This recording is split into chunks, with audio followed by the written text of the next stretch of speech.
दिन मनाया जाता है और हिंदू पौराणिक मान्यता के अनुसार धनतेरस की तिथि पर भगवान धन्वंतरी का जन्म हुआ था। भगवान धन्वंतरी को आयुर्वेद और अच्छी सेहत के देवता के रूप में पूजा जाता है। दिवाली पर धनतेरस के दिन भगवान धन्वंतरी की पूजा करने से जीवन में सुख, समृद्धि, ऐश्वर्य और अच्छी सेहत का आशीर्वाद प्राप्त होता है। साथ ही इस दिन खरीदारी करना भी बहुत शुभ माना जाता है। धनतेरस के दिन हर तरह के शुभ कार्य प्रारंभ किए जा सकते हैं। इस दिन विशेष रूप से सोना और चांदी के आभूषण, नए बर्तन आदि खरीदे जाते हैं। धनतेरस के दिन इस प्रकार की विशेष चीजें खरीदने पर मां लक्ष्मी जी का आशीर्वाद मिलता है। ऐसी मान्यता है कि धनतेरस के दिन हम जिस भी वस्तु की खरीदारी करके लाते हैं उसमें 13 गुना की वृद्धि होती है।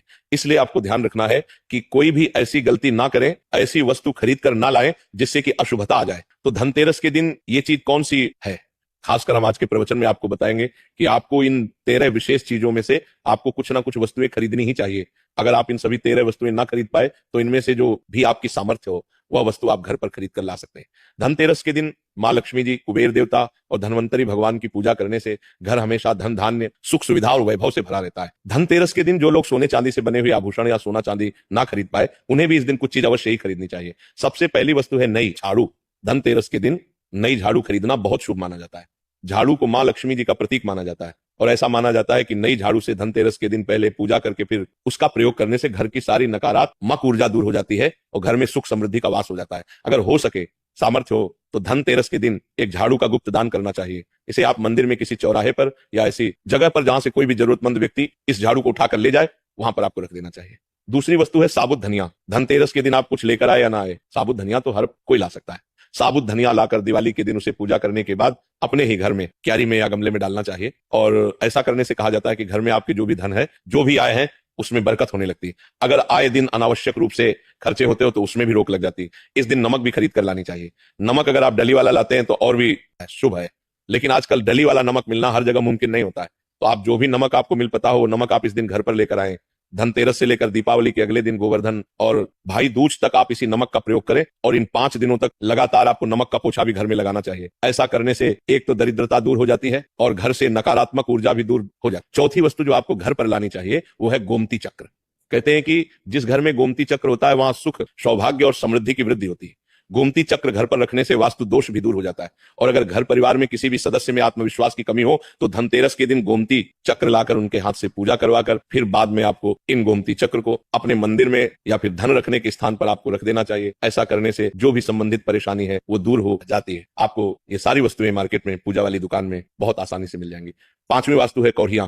कौड़ियां आपको सफेद, भूरी, पीली चितकबरी मिल जाएंगी, लेकिन आपको 2 कौड़ी लानी है। वो या तो सफेद लेकर आए या फिर पीले रंग की कौड़ियां लेकर आए। कहते हैं जिस घर में कौड़ियां होती है वहां पर महालक्ष्मी जी हमेशा वास करती है। कौड़ियां मां लक्ष्मी जी को आकर्षित करती है, इसलिए आज के दिन आप 5, 7, 11 या 13 कौड़ियां लाकर आप चाहें तो धनतेरस की शाम को या फिर दीपावली की रात को इनकी पूजा करके रोली, अक्षत, कुमकुम अर्पित करके फिर एक लाल कपड़े में बांधकर आपको अपने घर में जहां पर भी आप धन रखते हैं वहां रख देना चाहिए। हर साल आप इन्हीं पुरानी कौड़ियों की पूजा कर सकते हैं। हर साल आपको कौड़ियां खरीदने की आवश्यकता नहीं है। यदि आप नई कौड़ियां खरीदना ही चाहते हैं तो पुरानी कौड़ियों को आप जल में प्रवाहित कर दें। छठी वस्तु है श्रीयंत्र। श्रीयंत्र खरीदते समय देखिए कि उस पर सभी चिन्ह, सभी जो भी निशान होते हैं वो अच्छे से अंकित होने चाहिए। श्रीयंत्र जिस घर में होता है, नियमित रूप से श्रीयंत्र की पूजा जिस घर में होती है वहां पर भी कभी धन का अभाव नहीं रहता।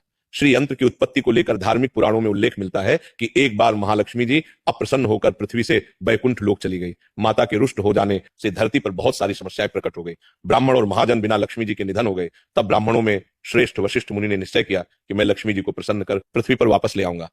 जब मुनि वशिष्ठ बैकुंठ में जाकर महालक्ष्मी जी से मिले तो उन्हें पता चला कि महालक्ष्मी जी तो प्रसन्न है और वह किसी भी स्थिति में पृथ्वी पर आने को तैयार नहीं है। तब वशिष्ठ जी ने वहीं पर बैठकर भगवान विष्णु की आराधना शुरू कर दी। नारायण ने प्रसन्न है होकर मुनि वशिष्ठ को अपने दर्शन दिए। वशिष्ठ जी ने श्री हरि विष्णु से कहा कि हम पृथ्वी पर बिना लक्ष्मी जी के बहुत दुखी हैं, हमारे सारे आश्रम उजड़ गए, धरती पर वैभव खत्म होने वाला है। यह सुनकर भगवान विष्णु वशिष्ठ मुनि को साथ लेकर महालक्ष्मी जी के पास गए और उन्हें मनाने की कोशिश की, लेकिन फिर भी महालक्ष्मी जी नहीं मानी। तब उन्होंने कहा कि मैं किसी भी स्थिति में पृथ्वी पर वापस जाने को तैयार ही नहीं हूं। जब चारों दिशाओं में महालक्ष्मी जी के पृथ्वी पर वापस न आने की बात फैल गई तब देवताओं के गुरु बृहस्पति जी ने एक युक्ति सुझाई। उन्होंने कहा कि अब श्री यंत्र साधना ही एकमात्र उपाय बचा है जिसे महालक्ष्मी जी को धरती पर आना ही पड़ेगा। गुरु बृहस्पति जी के निर्देशों से श्री हरि ने धातु पर श्री यंत्र का निर्माण किया और उसे मंत्र सिद्ध प्राण प्रतिष्ठा युक्त करते हुए दीपावली के 2 दिन पूर्व धन त्रयोदशी को श्री यंत्र पर स्थापित करके विधि विधान से उसका पूजन किया। पूजन समाप्त होते होते माता लक्ष्मी जी को वहां आना ही पड़ा और वे बोली कि मैं किसी भी स्थिति में यहां आने के लिए तैयार नहीं थी, यह मेरा प्रण था, परंतु बृहस्पति जी की युक्ति से मुझे आना ही पड़ा। श्री यंत्र मेरा आधार है और इसी में मेरी आत्मा भी बसती है। यही कारण है कि धनतेरस के दिन श्री यंत्र खरीदना चाहिए और अपने घर में स्थापित करना चाहिए।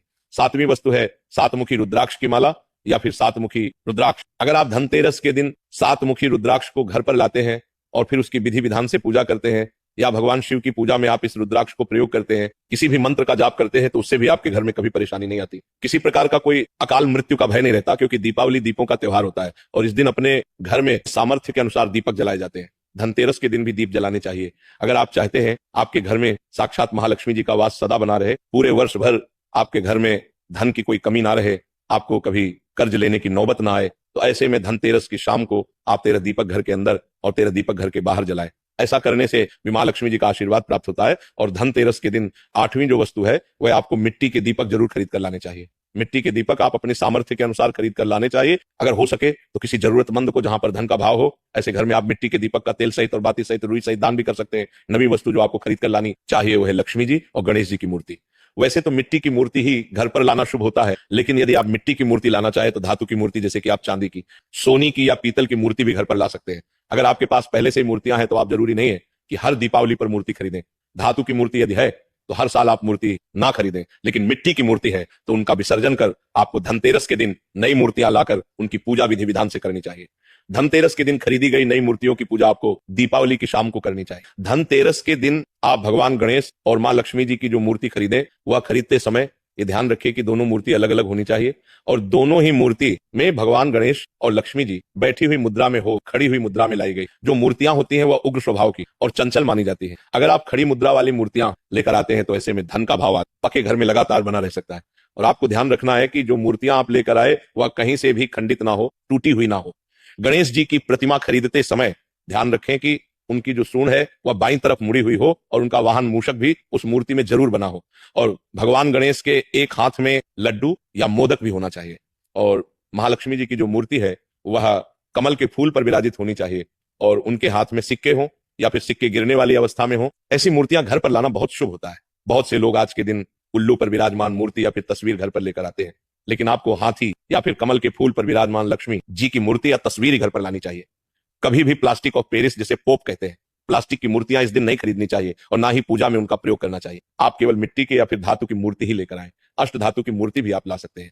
धनतेरस के दिन आपको जो 10वीं वस्तु खरीदनी चाहिए वह है कुबेर यंत्र। कुबेर यंत्र जिस घर में होता है वहां पर धन के देवता कुबेर का वास होता है, साथ ही मां लक्ष्मी जी भी वहां पर वास करती है। आपको उत्तर दिशा में धन कुबेर यंत्र की स्थापना करनी चाहिए। इस दिशा का सही निर्माण परिवार में समृद्धि और खुशियों को लेकर आता है। साथ ही अगर आपके घर में किसी तरह का कोई वास्तु दोष है तो वह दोष भी दूर हो जाएगा और व्यापार में, आपके कारोबार में खूब बरकत भी होगी। कई बार लोग खूब मेहनत करने के बाद भी इतना धन नहीं कमा पाते जितनी आप मेहनत करते हैं, और मेहनत करने के बाद भी आपके धन की तिजोरी खाली रहती है। तो उसे पूरा साल भरा रखने के लिए आपको धनतेरस के दिन और दिवाली के दिन कुबेर यंत्र की विधि विधान से पूजा भी करनी चाहिए। कुबेर देवता के मंत्र ओम यक्षराज विद्महे धीमहि तन्नो कुबेर प्रचोदयात का कम से कम 1 माला या 51 बार जाप करना चाहिए। 11वीं वस्तु है सोने चांदी के आभूषण या फिर सिक्का। अपनी सामर्थ्य के अनुसार आपको आज के दिन सोने चांदी के आभूषण या फिर कोई भी चांदी का सिक्का खरीदना चाहिए और उसकी भी पूजा आपको करनी चाहिए। यदि आपकी सामर्थ्य ना हो तो आप सोने चांदी के आभूषण या सिक्के की बजाय मिट्टी के बर्तन या 1 चम्मच भी आज के दिन खरीद कर घर लाते हैं तो इससे भी आपके घर में पूरे साल खूब बरकत होती है। सब जानते हैं कि धनतेरस के दिन नए बर्तनों की खरीदारी की जाती है, लेकिन नए बर्तनों में भी आपको यह ध्यान रखना है कि आज के दिन यदि आप पीतल के बर्तन खरीद कर लाते हैं तो वह ज्यादा शुभागे होते हैं। आप पुराने टूटे हुए बर्तनों को बदलकर भी नए बर्तन घर पर खरीद कर ला सकते हैं। जिसकी यदि सामर्थ्य बर्तन खरीदने की ना हो तो उन्हें आज के दिन केवल पूजा से संबंधित जो भी सामग्री है वह खरीद कर घर लानी चाहिए। ऐसा करने से भी आपको धन कुबेर भगवान और महालक्ष्मी जी का आशीर्वाद प्राप्त होता है। जिसकी अगर सामर्थ्य हो तो वह अपने सामर्थ्य के अनुसार इस दिन कुछ भी चाहे वो खरीद सकता है। लेकिन बर्तनों में आपको लोहे के बर्तन इस दिन भूल से भी नहीं खरीदने चाहिए। लोहे के बर्तन खरीदने से एक तो शनि दोष लगता है, शनि ग्रह से संबंधित परेशानियां आपके जीवन में, आपकी कुंडली में, घर परिवार में आ सकती हैं और राहु केतु ग्रह भी बलवान हो जाते हैं। 13वीं वस्तु है पूजा का सामान और धार्मिक पुस्तकें।